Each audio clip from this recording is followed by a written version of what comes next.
Hello दोस्तों, स्वागत है आप सभी का शिवानी मैम हिंदी साहित्य क्लासेस में। कैसे हैं आप सभी। सबसे पहले आप सभी दोस्तों को नव वर्ष की हार्दिक शुभकामनाएं। इस नए वर्ष में जो है आप हमेशा स्वस्थ रहें, खुश रहें, जो भी सपने आपके हैं वो पूरे हों। जिस भी एग्ज़ाम्स की आप तैयारी कर रहे हैं उस एग्ज़ाम से आपको जो है सफलता मिले, यही मेरी शुभकामनाएँ हैं। 4 पंक्तियाँ हैं आप सभी के लिए।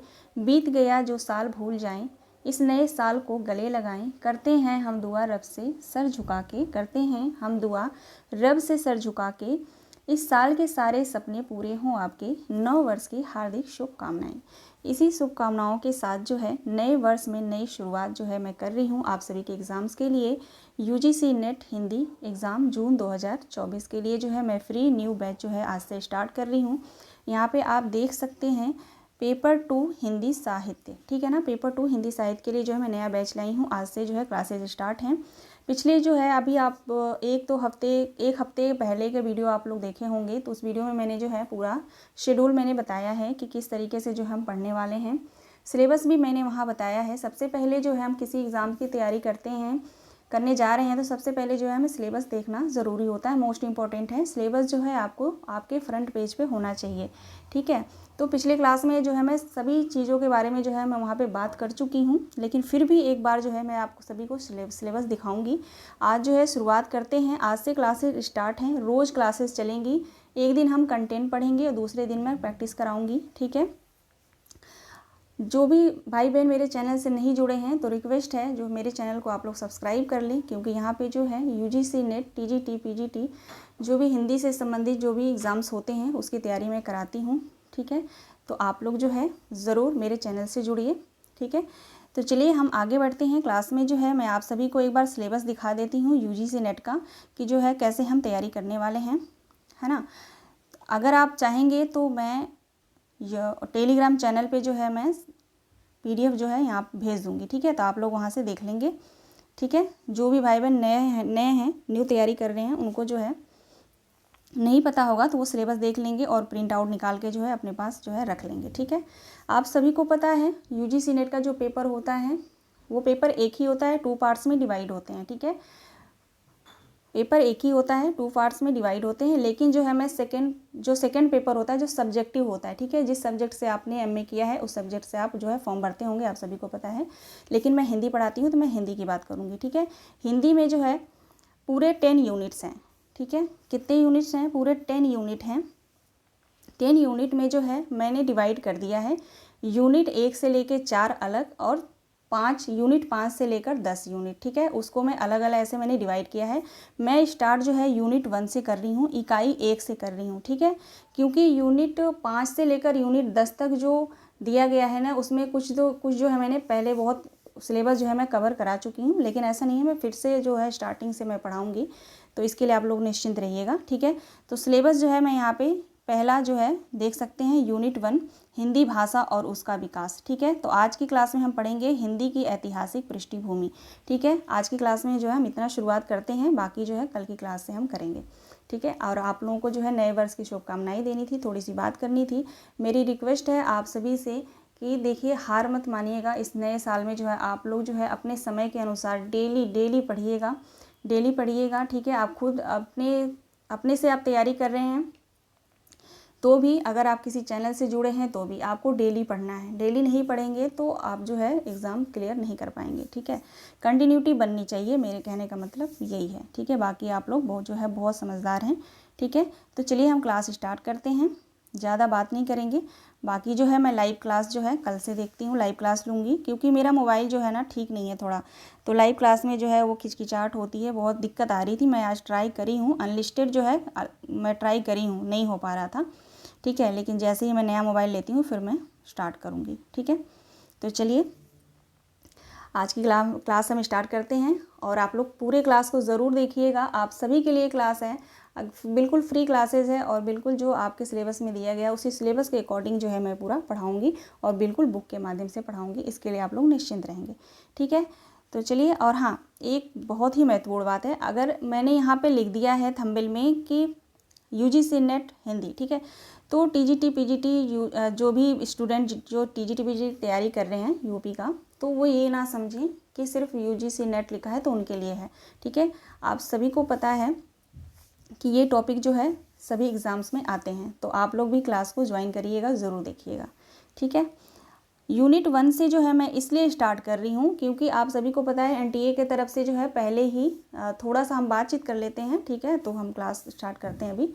एनटीए की तरफ से पहले ही नोटिस दे दिया गया था कि चेंज जो सिलेबस है यूजीसी नेट का वो चेंज होगा, ठीक है। लेकिन कंफर्म नहीं है कि चेंज होगा या नहीं होगा। होगा भी तो वो यूनिट 1 से लेकर यूनिट 4 तक नहीं चेंज होगा। होना भी होगा तो वो नाटक, निबंध, कहानी वगैरह में जो भी चेंजेस होंगे उसमें हो सकता है, ठीक है। तो आप लोग जो है इस वेट में मत बैठिए कि जब सिलेबस चेंज होगा तब हम उसके अकॉर्डिंग पढ़ेंगे, ठीक है। तो इससे बढ़िया है कि आप लोग जो है यूनिट 1 से पढ़ना स्टार्ट कर दीजिए, ठीक है। चलिए देखेंगे। सबसे पहले जो है हिंदी की ऐतिहासिक पृष्ठभूमि हम पढ़ेंगे, ठीक है। कुछ स्मरणीय तथ्य हैं, कुछ महत्वपूर्ण तथ्य हैं, उनको हम आज की क्लास में हम जान लेंगे, ठीक है। उसके बाद जो है महत्वपूर्ण जो है आज भी है, जो भी महत्वपूर्ण तथ्य है उसको हम जान लेते हैं। उसके बाद हम कल से है पूरा डिटेल में पढ़ेंगे, ठीक है। आज भी डिटेल ही है, शुरुआत हम आज से थोड़े से ही हम करेंगे, ठीक है। क्योंकि आज न्यू ईयर है, मुझे पता है आप लोग भी कहीं इधर उधर घूम रहे होंगे, या बहुत सारे स्टूडेंट ऐसे हैं जो अनमेरिड हैं, वो कहीं ना कहीं गए होंगे घूमने, ठीक है। तो आज शुरुआत करते हैं थोड़े से ही, ठीक है। चलिए देखेंगे। पहला पॉइंट है, भारत में भारोपी परिवार का भारत ईरानी शाखा की भारतीय आर्य भाषाएं ही मुख्यतः प्रचलित हैं। यानी कि भारत में भारोपी परिवार जो है उसकी भारोपी परिवार की भारत ईरानी शाखा की भारतीय आर्य भाषाएं जो है, आर्य भाषाएं ही मुख्यतः जो है प्रचलित हैं, ठीक है। ये पहला पॉइंट। दूसरा पॉइंट देखेंगे, भारतीय आर्य भाषा की प्राचीनतम नमूना कहाँ मिलता है? तो ऋग्वेद में मिलता है। मोस्ट इंपॉर्टेंट है, ध्यान दीजिएगा। मैं जो है यहाँ पे जो भी आपको तथ्य दूंगी वो बिल्कुल प्रमाणित होगा, बिल्कुल फैक्ट्स होंगे, उसको आपको नोट्स में बनाना है, ठीक है। अगर आपको पीडीएफ चाहिए, अगर आपके पास टाइम नहीं है नोट्स बनाने का, जो भी मैरिड कुछ बहनें होंगी उनको टाइम नहीं मिलता होगा तो वो मुझे बताएंगी, तो पीडीएफ दे दूँगी, वो पीडीएफ ले लेंगी। बाकी आप खुद से लिख रहे हैं तो ज़्यादा बेटर है, ठीक है। तो देखेंगे, भारतीय आर्य भाषा का प्राचीनतम नमूना ऋग्वेद में मिलता है, ठीक है। इसका समय 1500 ईसा पूर्व माना जाता है। कई बार यहाँ से क्वेश्चन आता है, और हिंदी भाषा जो भाषा विज्ञान है यहाँ से क्वेश्चन आना अनिवार्य है, और आता ही आता है, हर बार आता है। ऐसा नहीं है कि एक बार आ गया तो दोबारा नहीं आएगा, हर बार आता है, ठीक है। तो इस एक एक पॉइंट को आप ध्यान से पढ़िएगा, नोट कर लीजिएगा। आगे देखेंगे, तीसरा पॉइंट है, भारतीय आर्य भाषा को क्रमिक विकास की दृष्टि से 3 कालों में विभाजित किया है, ठीक है। पूछा जा सकता है कि भारतीय आर्य भाषा को कितने कालों में विभाजित किया गया है, कितने कालों में बांटा गया है? तो ध्यान रखिएगा 3 कालों में। प्राचीन भारतीय आर्य भाषा, मध्यकालीन भारतीय आर्य भाषा, आधुनिक भारतीय आर्य भाषा। आर्य भाषा कह लीजिए, आर्य काल कह लीजिए, ठीक है। काल को हटा दीजिए, आर्य भाषा होगा, ठीक है। यहाँ पे टाइप हो गया होगा। अब समय देखेंगे, प्राचीन भारतीय आर्य भाषा का समय जो है 1500 ईसा पूर्व से लेकर 500 ईसा पूर्व तक, ठीक है। मध्यकालीन भारतीय आर्य भाषा 500 ईसा पूर्व से लेकर 1000 ईसा पूर्व तक। उसके बाद देखेंगे तीसरा, आधुनिक भारतीय आर्य भाषा 1000 ईसा पूर्व से, ठीक है। तो ये आप लोग जो है महत्वपूर्ण है, आप लोग ध्यान रखिएगा। 1 मिनट, मुझे 1 मिनट का टाइम देंगे, मुझे एक चीज़ यहाँ पे कंफर्म करना है, मुझे डाउट हो रहा है, बस 1 सेकंड रुक जाइए आप लोग, क्योंकि मुझे जहाँ पे डाउट होता है भैया वो देख लेना ज़रूरी है ना, गलत नहीं होना चाहिए।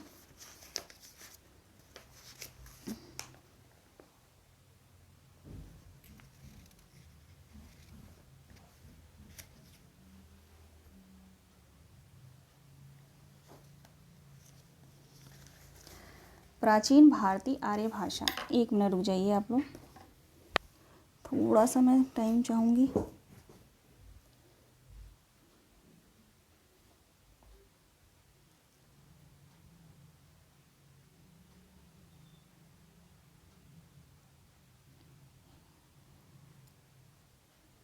यहाँ पे कुछ मिसप्रिंट है, ठीक है। चलिए मैं बताती हूँ। यहाँ पे जो प्राचीन भारतीय आर्य भाषा है ना, वो यहाँ पे जो है 1500 ईसा पूर्व से लेकर 500 ईसा पूर्व तक नहीं है, 2000 ईसा पूर्व से लेकर 500 ईसा पूर्व तक है, ठीक है। तो यहाँ पे मैं लिख देती हूँ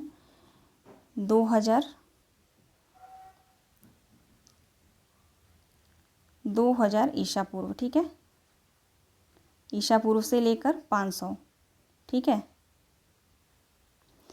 2000 ईसा पूर्व से लेकर 500 ईसा पूर्व तक लिख लेंगे आप लोग, ठीक है।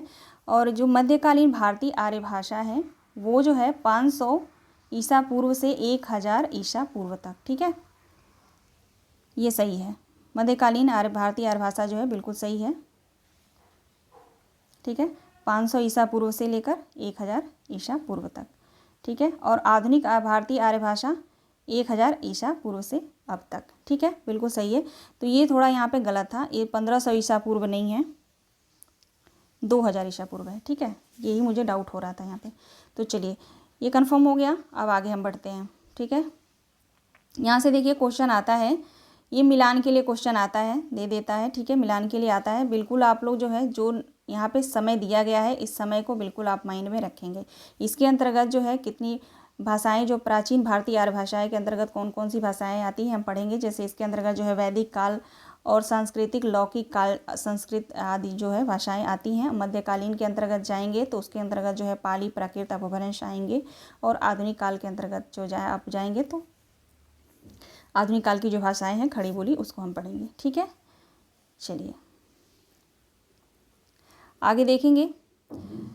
नेक्स्ट पॉइंट है, प्राचीन भारतीय आर्य भाषा में वैदिक संस्कृत और लौकिक संस्कृत समाहित हैं।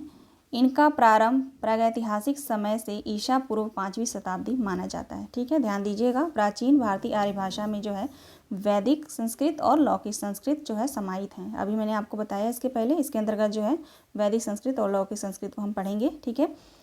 इनका आरंभ प्रागैतिहासिक समय से ईसा पूर्व 5वीं शताब्दी, ठीक है, ईसा पूर्व 5वीं शताब्दी से माना जाता है, ठीक है।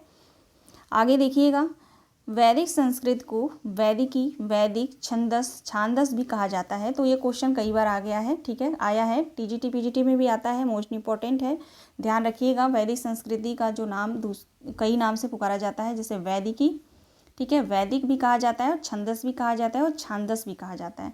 तो बिल्कुल सिंपल है, वैदिकी, वैदिक, छंदस, छांदस, ठीक है। तो ये आप लोग कन्फर्म रखिएगा। नेक्स्ट पॉइंट देखेंगे, वैदिक साहित्य के 3 अंग हैं। वैदिक साहित्य के कितने अंग हैं? तो 3 अंग हैं। यही मैं क्वेश्चन भी आपको बना के जो है बताती जा रही हूँ, ठीक है। वैदिक साहित्य के कितने अंग हैं? तो संहिता, ब्राह्मण और उपनिषद। जब मैं लाइव क्लास लूँगी ना तो आप सभी से मैं क्वेश्चन जो है पूछती रहूँगी और आपको जवाब देना पड़ेगा लाइव में, ठीक है। अभी तो मैं आप लोगों को देख नहीं पा रही हूँ, ठीक है। आप लोगों से रिक्वेस्ट है कि आप लोग जो है लाइक ज़रूर कर दिया करें, ठीक है। बहुत मेहनत लगता है, अब मैं अपनी मेहनत बता के आप जो है वो नहीं करना चाहती आप सभी को, लेकिन प्लीज़ रिक्वेस्ट है मेरी तरफ से। आज नए साल पे जो है मैं आप सभी से कुछ मांग रही हूँ, तो आप लोग जो है थोड़ा सा लाइक कर दिया करिए क्लास को, ठीक है। लाइक कर दिया करिए और कमेंट कर दिया करिए। कमेंट आपको क्लास अच्छी लगे तो करिएगा, नहीं अच्छी लगे तो भी करिएगा, ठीक है। चलिए आगे देखेंगे। संहिता के अंतर्गत ऋषि संहिता, यजु संहिता, सम संहिता और अथर्व संहिता आते हैं। इसमें जो है ऋग संहिता सर्वाधिक महत्वपूर्ण है, ठीक है। ऋग संहिता जो है सर्वाधिक महत्वपूर्ण है, इसको हम पढ़ेंगे कल डिटेल में, आज हम इसको देख लेते हैं, ठीक है। आगे देखेंगे। नेक्स्ट पॉइंट है, ब्राह्मण में कर्म कांड की व्याख्या है। प्रत्येक संहिता के अपने अपने ब्राह्मण ग्रंथ हैं। जितने भी ये यहाँ पे संहिता दिए गए हैं ना, यजुर संहिता, सम संहिता, अथर्व संहिता, ऋग्वेद संहिता, ठीक है ना, इन सभी संहिता के जो है अपने अपने ब्राह्मण ग्रंथ हैं, ठीक है। इनमें ऋग्वेद का देखेंगे कौन सा ब्राह्मण ग्रंथ है, तो ऐतरेय ब्राह्मण ग्रंथ है, ठीक है। सामवेद का जो है सामवेद का तांडव अथवा पंचविश ब्राह्मण, ठीक है। शुक्ल यजुर्वेद का जो है शतपथ ब्राह्मण है, यहाँ से क्वेश्चन आता है, ठीक है। पंचविश ब्राह्मण यानी इसका देख लीजिए, शुक्ल यजुर्वेद का जो है शतपथ ब्राह्मण ग्रंथ है, ठीक है। कृष्ण यजुर्वेद का जो है तैत्रीय ब्राह्मण ग्रंथ है, ठीक है। ये सभी महत्वपूर्ण ग्रंथ हैं, तो आप लोग ध्यान रखिएगा, लिख लीजिएगा, ऐसे आप लोग लिखिएगा शुक्ल यजुर्वेद, इसके आगे जो है लिखिएगा शतपथ ब्राह्मण, ठीक है। कृष्ण यजुर्वेद तैत्रीय ब्राह्मण, ठीक है। ऐसे करके डैश देके आगे नोट्स बनाते चलिए। आगे देखेंगे, ब्राह्मण ग्रंथों का अंतिम भाग या परिशिष्ट उपनिषद कहलाते हैं। इनमें वैदिक मनीषियों का परमार्थिक चिंतन है। ठीक है। ब्राह्मण ग्रंथों का अंतिम भाग क्या कहलाता है? तो परिशिष्ट उपनिषद कहलाता है। ध्यान रखिएगा, पूछा जा सकता है ब्राह्मण ग्रंथों का अंतिम भाग क्या कहलाता है? तो उपनिषद कहलाता है। इनमें वैदिक मनीषियों का जो है परिमार्थिक चिंतन होता है। अब आगे देखेंगे, उपनिषदों की संख्या कितनी मानी गई है? तो 108 मानी जाती है। उपनिषद की संख्या कितनी है? तो 108 है, ध्यान रखिएगा, ठीक है, जिनमें 12 उपनिषद ही मुख्य हैं, ठीक है। 108 संख्या तो मानी गई है, लेकिन उसमें जो है 12 उपनिषद ही मुख्य हैं। पहला है ईश, दूसरा है केन, तीसरा है कंठ, चौथा है प्रश्न, बृहद अरण्य और ऐत्रेय, छंदोयुग और तैत्रीय और मुंडक और मांडुकी और कौशिकी और श्वेता श्वेतांबर। इसमें जो है आप जो है महत्वपूर्ण है, ध्यान रखिएगा, 12 का नाम, जो 12 यहाँ पे उपनिषद दिए गए हैं ना, इनका नाम आप ध्यान रखिएगा, याद रखिएगा, ठीक है, पूछा जाता है। ऐत्रेय तो 100% पूछा जाता है, छंदोयोग भी पूछा जाता है, ठीक है, तैत्रीय भी पूछा गया है, कई बार पूछा गया है, तो आप लोग याद रखेंगे, ठीक है। आगे देखेंगे, नेक्स्ट पॉइंट है डॉक्टर धीरेन्द्र वर्मा और डॉक्टर उदय नारायण तिवारी, डॉक्टर कपिल देव द्वितीय प्रभृति विद्वानों ने, इन सभी चारों विद्वानों ने जो है वैदिक ध्वनियों की संख्या कितनी मानी है? तो 52 मानी है, ठीक है, 52 मानी है, जिनमें 13 स्वर तथा 39 व्यंजन हैं। डॉक्टर हरदेव बाहरी ने 14 वैदिक स्वर माना है। तो आप, ये बहुत ही महत्वपूर्ण है, मोस्ट इम्पॉर्टेंट है, एक ही पॉइंट नहीं, सभी पॉइंट जो मैं आपको पढ़ा रही हूँ बहुत ही महत्वपूर्ण है, ठीक है। पूरा जो है पुस्तक से पढ़ के मैंने इसको वन लाइनर के रूप में जो है मैं छाट कर जो है लाई हूँ, ठीक है, तो आप लोग जो है इग्नोर नहीं करेंगे, ठीक है। देखेंगे, डॉक्टर धीरेन्द्र वर्मा और उदय नारायण तिवारी और कपिल देव, तीनों नाम याद रखेंगे आप लोग, ठीक है। इन तीनों विद्वानों ने जो है वैदिक ध्वनियों की संख्या कितनी मानी है? तो 52 मानी है। पूछा जा सकता है डॉक्टर धीरेन्द्र वर्मा के अनुसार जो है वैदिक ध्वनियों की संख्या कितनी है? 52 है। डॉक्टर उदय नारायण तिवारी के अनुसार वैदिक संख्या कितने है? तो 52 है। डॉक्टर कपिल देव शर्मा के अनुसार जो है वैदिक ध्वनियों की संख्या कितनी है? तो 52 है, ठीक है। अब आगे देखिए, जिनमें 13 स्वर और 39 व्यंजन हैं। डॉक्टर हरदेव बाहरी ने, ठीक है, अब आगे देखेंगे, डॉक्टर हरदेव बाहरी ने कितना माना है? तो 14 वैदिक स्वर माने हैं, ठीक है, ध्वनियाँ नहीं, यहाँ पे स्वर, ठीक है, स्वर और ध्वनि सेम ही है, ठीक है, स्वर माने हैं। अब यहाँ पे देखेंगे, जिनमें जो ये 52 जो संख्या माने हैं ना, तीनों विद्वानों ने वैदिक ध्वनियों के जो 52 संख्या माने गए हैं, उसमें तो देखेंगे, यहाँ पे ध्यान दीजिएगा, ये नोट कर लीजिएगा, जिसमें 13 स्वर और 39 व्यंजन हैं, ठीक है। हरदेव बाहरी ने जो व्यंजन की संख्या नहीं बताई है, सिर्फ स्वर की संख्या इन्होंने बताया है, तो 14 वैदिक स्वर माने हैं, ये आप ध्यान रखिएगा। चलिए आगे देखते हैं, वैदिक संस्कृति की 4 ध्वनियाँ ल और ल ह, जीवामूली और उपध्यानीय के लोप होने से लौकिक संस्कृत में 48 यानी 48 ध्वनियाँ रह गई हैं, ठीक है। वैदिक संस्कृत के अनुसार जो है 4 ध्वनियाँ, यानी ल और ल ह के जीवामूली जो है उनके जो है लोप हो जाने से लौकिक संस्कृति में कितनी ध्वनियाँ हैं? तो 48 ध्वनियाँ हैं। थोड़ा स्लो ही चल रही हूँ क्योंकि ज़्यादा लंबी क्लास नहीं है, ठीक है, तो हम आराम से समझते हुए चलेंगे, ज़्यादा फास्ट नहीं चलेंगे, ठीक है। और हाँ, एक बात बताना मैं आप सबको भूल गई कि जो भी यूजीसी नेट का जो भी सिलेबस है उसको मैं मार्च लास्ट तक जो है पूरा कंप्लीट करा दूँगी, ठीक है। उसके बाद हम प्रैक्टिस करेंगे, ठीक है, सिर्फ प्रैक्टिस करते रहेंगे, क्योंकि आपको पता है प्रैक्टिस जो है, क्वेश्चन आंसर लगाना बहुत ही महत्वपूर्ण है। नहीं तो इतने बड़े बड़े क्वेश्चन आते हैं, आप प्रैक्टिस नहीं करेंगे तो वहाँ पे जो है स्पीड आपकी नहीं बढ़ेगी, ठीक है। जब आप पेपर देने जाएंगे ना वहाँ पे, तो स्पीड जो है मायने रखता है, वहाँ पे कितनी स्पीड में आप क्वेश्चन को सॉल्व करते हैं, ठीक है। तो देखिएगा, नेक्स्ट पॉइंट है, भारतीय प्राचीन आर्य भाषा काल की दूसरी प्रमुख भाषा लौकिक संस्कृत है, ठीक है ना, ध्यान रखिएगा। भारतीय प्राचीन आर्य भाषा की जो दूसरी प्रमुख भाषा कौन है? तो लौकिक संस्कृत है। संस्कृत का अर्थ है जिसका संस्कार परिमार्जन, ठीक है, संस्कृत का क्या अर्थ है? संस्कार परिमार्जन, जिसका जो है संस्कार परिमार्जन कर दिया गया है, ठीक है। आगे देखेंगे, वैदिक संस्कृति के 3 रूप हैं, कौन कौन से हैं? पश्चिमोत्तरी, मध्यवर्ती और पूर्वी, ठीक है। वैदिक संस्कृति के 3 रूप हैं, पश्चिमोत्तरी, मध्यवर्ती और पूर्वी। इनमें से लौकिक संस्कृत का मूल आधार पश्चिमोत्तरी बोली है, ठीक है। वैदिक संस्कृत में जो है, वैदिक संस्कृत के 3 रूप हैं, पश्चिमोत्तरी, मध्यवर्ती और पूर्वी। इनमें से जो है लौकिक संस्कृत का मूल आधार कौन सा है, तो पश्चिमोत्तरी बोली है, ठीक है। आगे देखेंगे, पश्चिमोत्तरी बोली उस समय प्रामाणिक भाषा मानी जाती थी। पाणिनि ने इसी भाषा को व्याकरणबद्ध करके अष्टाध्यायी की रचना की थी, ठीक है। तो ध्यान रखिएगा, पाणिनि ने जो है पश्चिमोत्तरी बोली को ही प्रामाणिक भाषा मानकर जो है व्याकरणबद्ध करके जो है इस अष्टाध्यायी की रचना की थी। आगे देखेंगे, नेक्स्ट पॉइंट है, लौकिक संस्कृत का प्राचीनतम काव्य ग्रंथ रामायण माना जाता है, ठीक है। मोस्ट इम्पोर्टेंट है, लौकिक संस्कृत का प्राचीनतम काव्य ग्रंथ पूछा जाए तो रामायण ग्रंथ माना जाता है। इसके रचनाकार आदि कवि वाल्मीकि हैं, ठीक है। कौन है, तो आदि कवि वाल्मीकि हैं, आप सभी को पता है।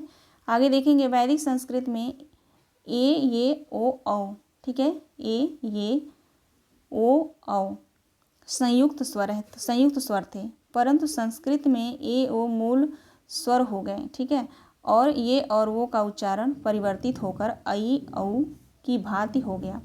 इस प्रकार संस्कृत में 2 संयुक्त स्वर पाए जाते हैं, रह गए हैं, वो कौन कौन से हैं, ए और औ, ठीक है। ये किसकी बात हो रही है, तो वैदिक संस्कृत की बात हो रही है, ठीक है ना, ध्यान रखिएगा। आगे देखेंगे, वैदिक में अनुस्वार शुद्ध नासिक्य था, ठीक है। वैदिक में जो है अनुस्वार क्या था, शुद्ध नासिक्य था। संस्कृत में इसके 2 रूप हो गए, कौन कौन से, तो अनुस्वार और अनुनासिक, ठीक है। वैदिक में अगर देखा जाए तो अनुस्वार शुद्ध नासिक्य था, ठीक है, यानी नाक से। और जब संस्कृत में देखा जाए तो इसके 2 रूप हो गए, कौन कौन से, अनुस्वार और अनुनासिक। अनुस्वार यानी कि नाक से, और अनुनासिक यानी नाक और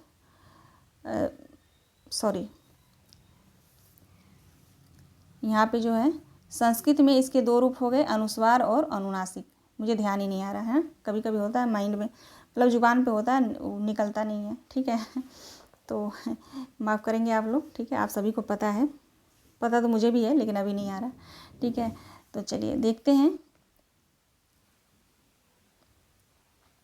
हाँ, यहाँ यहीं तक जो है आज की क्लास थी, ठीक है। मोस्ट इम्पॉर्टेंट कुछ पंक्तियाँ कह रही हूँ, कुछ लाइन थे, महत्वपूर्ण थे, तो मैंने सोचा आज से जो है थोड़े से ही हम शुरुआत करते हैं, बाकी मिलते हैं नेक्स्ट वीडियो में।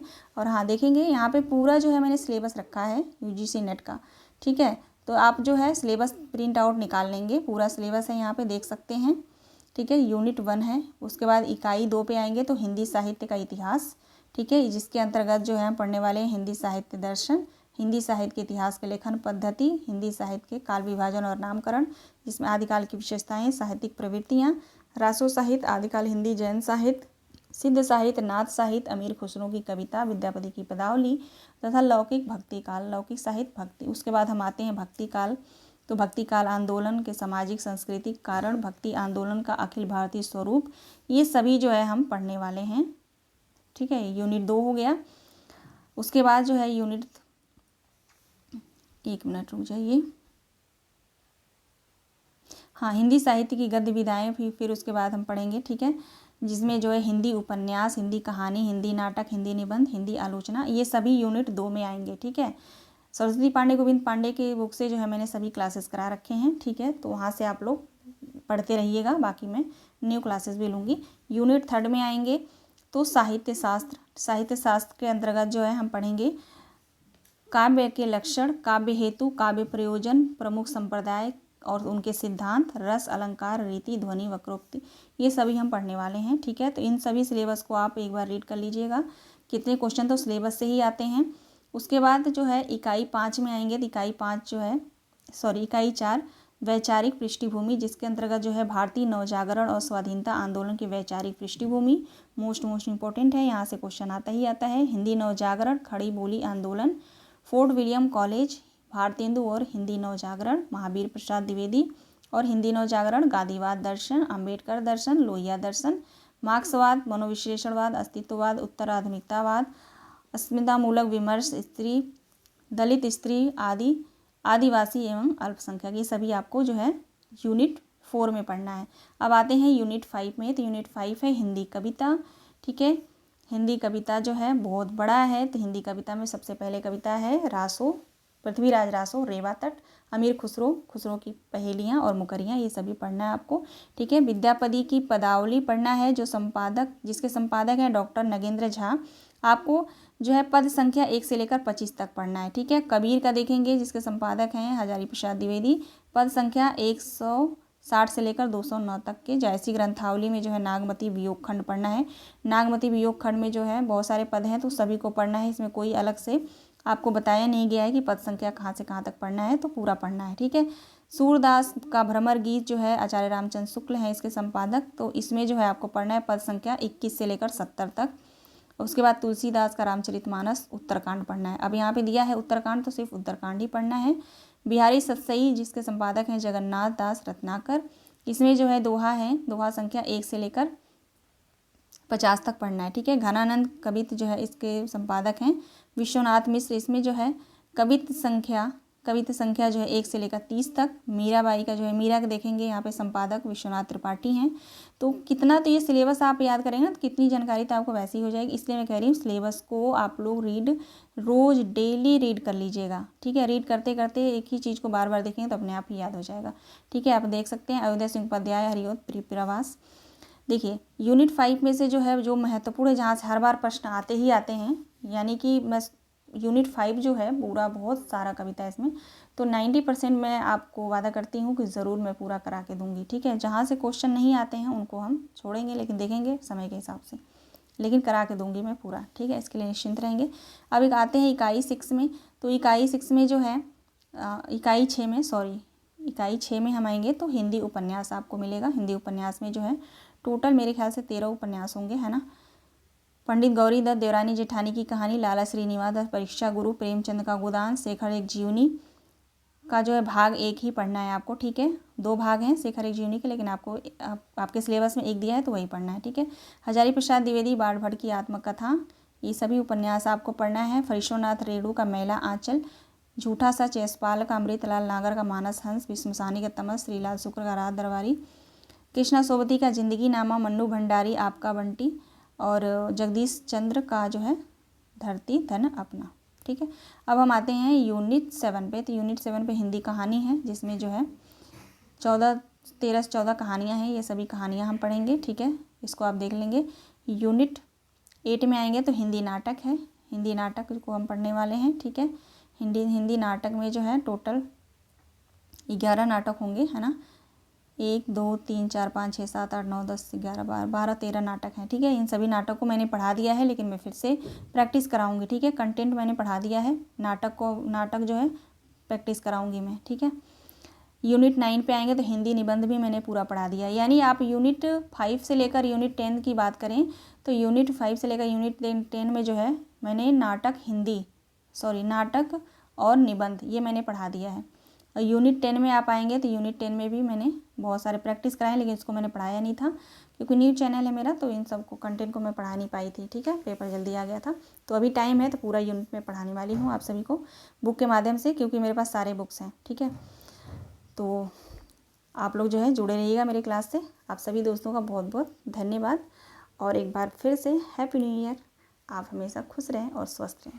मिलते हैं नेक्स्ट वीडियो में। क्लास को लाइक कर दीजिएगा प्लीज़, जिन्होंने सब्सक्राइब नहीं किया वो सब्सक्राइब कर लेंगे।